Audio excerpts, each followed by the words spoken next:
Hey folks, this is Jason Lewis, the producer of the From the Shadows podcast. I just want to remind you about our website, fromtheshadowspodcast.com. We have a Facebook page. We would appreciate it if you like and follow. Also, join our discussion group on Facebook called After the Shadows. We have a Twitter feed. Please follow us on Twitter. It can be found with @podcast_from. Follow us on Instagram @From the Shadows Podcast. We have a YouTube channel. Go to the search bar at YouTube and put From the Shadows Podcast, and please subscribe to that channel. We are also on the Odyssey Radio Network, and we can be found there at odyssey1.com. We're still on the traditional podcatchers that everybody loves to listen to us on. We get a lot of feedback, so please rate the podcast and communicate with whether you're on Spotify, Stitcher, TuneIn, Apple Podcasts, Podbean, or Google Podcasts. We're there, and we appreciate it when you leave comments for us. We also have a Patreon page. It can be found at www.patreon.com/FromTheShadows. You can receive books, stickers, coffee mugs, and special content just for our Patreon subscribers.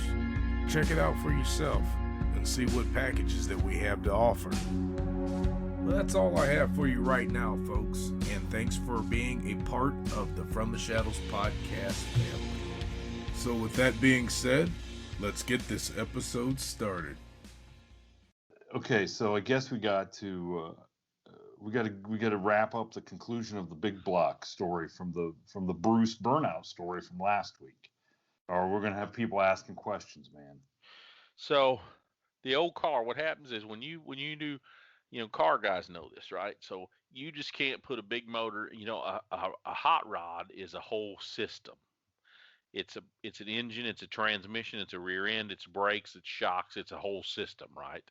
Yeah, I would assume so, yeah. Yeah, but most people don't think like that, right? So they put this big block in this old car, and after Bruce drove it about 2.5, 3 weeks, the transmission started going out because I can't imagine why. So it sit out there. So it parked it at the shop, and it sit out there for I don't remember how long. Probably not that long. It's hard for me to tell.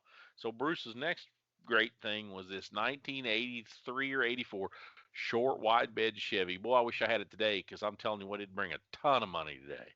Beautiful truck, but it was a 305 truck. Those 305s, and the gear, the old gear guys will know what I'm talking about if there's any out there. The cams went bad in them, in the 305 trucks. So it had maybe it had at least all the way in, maybe it had 33s, but I think it didn't even have 33s. I think it was 31 1050s on the factory rallies. Just a beautiful dark silver, charcoal gray Silverado, power windows, power locks, tilt air cruise. It had it all, but it had zero power. And I think Tom had to fix something on it, either the hood, front clipper. He done a little body work to it, and they painted it with this dark charcoal gray and put a little metal flake in it. You remember the paint jobs back in them days had metal flake, But by the way, you're saying that, I am looking at a 83 Chevy truck with 1,000 miles on it. You want to know how much it's going for? Is it 4-wheel drive or 2-wheel drive? I didn't even get into that. Does it say C or K? CK. It says CK. Well, CK. Well, C is conventional. That's 2-wheel drive. K is a 4-wheel drive truck. So it's got C. It's got C/K. Yeah. How many miles? Like true miles? It says it's got 1,000, but I don't know if that's over $50,000. This is 30,995. No, you better buy it, because that's $50,000 truck. Go to me. Here's one that looks like it's lowered. It's like what do they call that? Chopped or whatever. Yeah. $102,000. There you go. See, I don't know. So they took this big block out and put it in this 83, 84 short wide bed, and I mean, it was the real deal. He would pull out of the shop, and you'd get on the boulevard there, and the guys, when you go burning the tires in a pickup like that, I mean, it got this distinctive when they get to hopping. So it had lockouts. It had originally had auto hubs, but they put those lockouts on it. So we cruising around, and I wasn't 16 yet, so I was 15, I guess. And the only reason why I know that is because a little later in the story, I don't even know what all I should say because I found out that my parents listened to this. So anyway, me, me Okay. and Bruce, me and Bruce are driving around, and this sounds so hillbilly. I'm just gonna say it.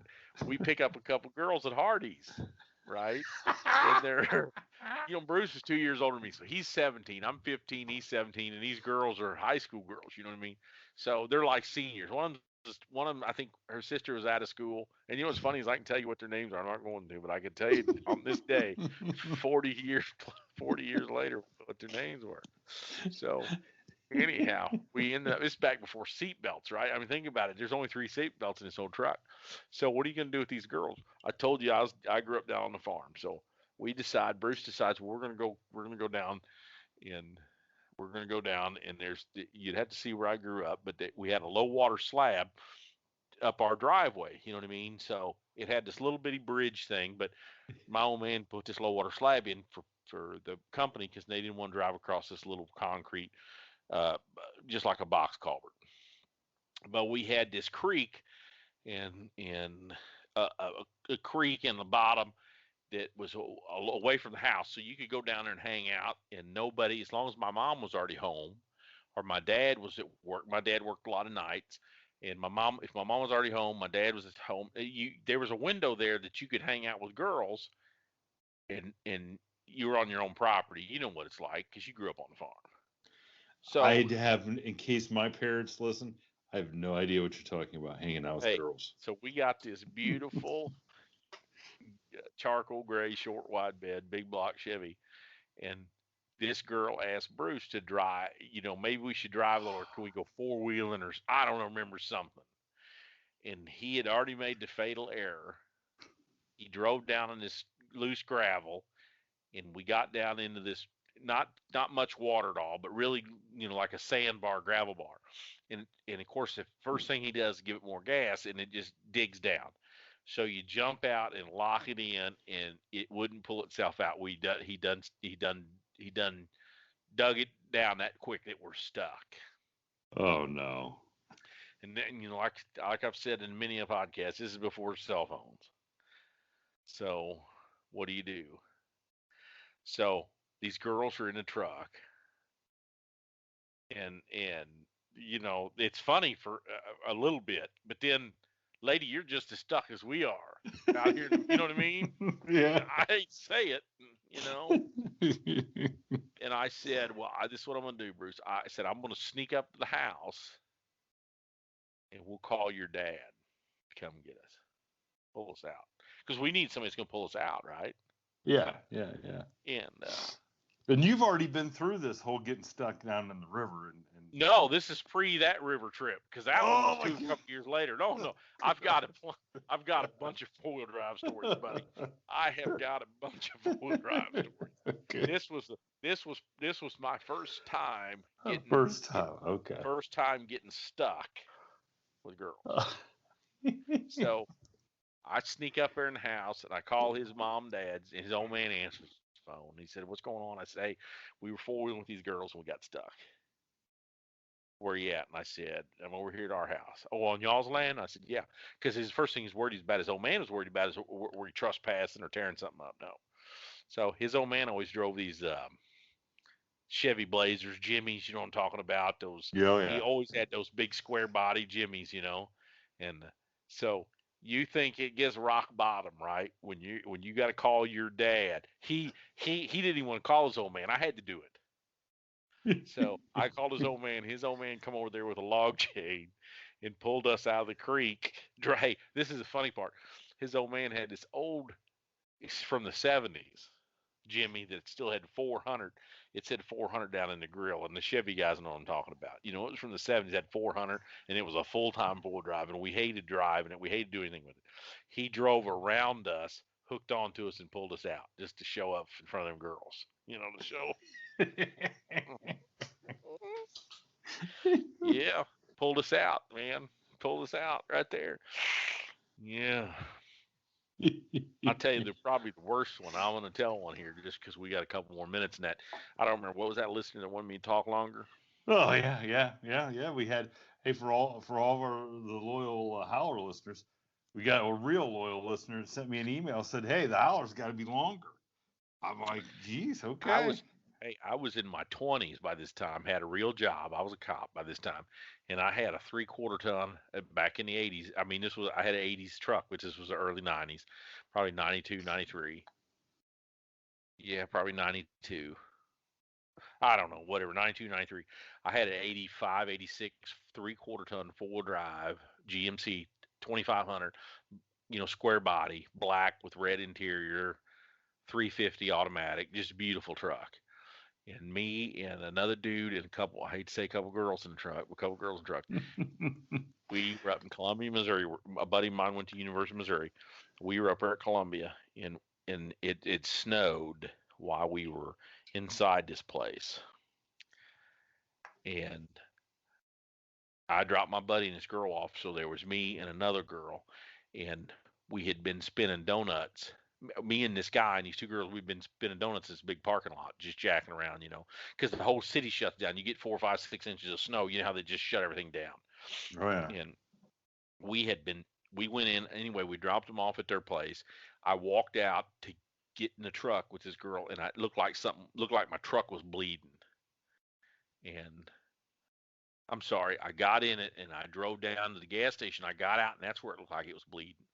And I was like, what the heck? In my transmission, I blew the pump seal out of my transmission doing all these donuts. And there we are, stuck. So I'm calling my buddy, and transmissions are expensive. When you start losing transmission fluid, you can't drive it, right? Oh yeah. Because it'll conk out on you. And I could show you where I was parked at old 63, what they call Deer Park. My Boone County listeners know what I'm talking about. And snowing. Hey, it was after everything closed. It was like 1 o'clock, 2 o'clock in the morning. What are you going to do? This girl's like, what are you going to do? And I said, this is before I didn't even have a bag phone. There's no bag phones. There was nothing. I said, well, I guess I'll just call my mom. She goes, you're going to what? I said, I'll call my mom. No, you won't. I said, watch me. I said, you going to call yours? She goes, I can't call mine. I said, watch me.